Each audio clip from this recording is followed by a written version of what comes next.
Hey, Lindsay, Tommy here. Appreciate your work in week two. Want to send you a little video reply. Thanks for sharing some of your story here in the second forum. And it's a familiar one, um, but it took me back actually to what you wrote about at the end of your first forum response. And it has to do with where Paul is warning the audience against using the law, using the Bible, we might say, to kind of develop and justify certain credentials that people have to meet or that they have to have to participate fully in the life of the community or to avoid being second class citizens or whatever it is. And Paul is saying that what the law commands is not about that. It's not about giving the community certain criteria for some people ruling over others.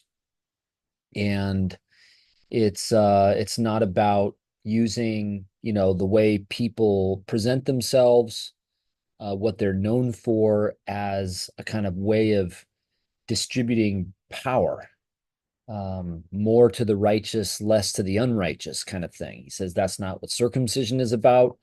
That's not what the law is about. We might say it's not what the Bible is for. And so I was just, as I'm sitting here thinking about what you've written in the second response forum, I'm mindful of how easily we kind of develop certain mores, expectations of people, sources of shame, and we kind of slap some language of the Bible on there, as if that's where what the Bible is about. So I think that happens with Romans 1 with the sexuality thing.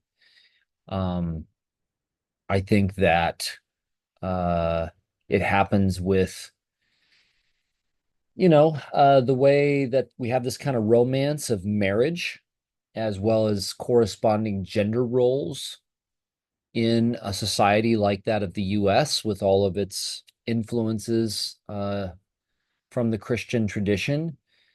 And so then we can't actually see all kinds of things that are in the New Testament about like Jesus encouraging his disciples to remain single, Paul saying that this is what should be more the preference of the Christian community, and that getting married, coupling up, should be the exception rather than the rule, you might say.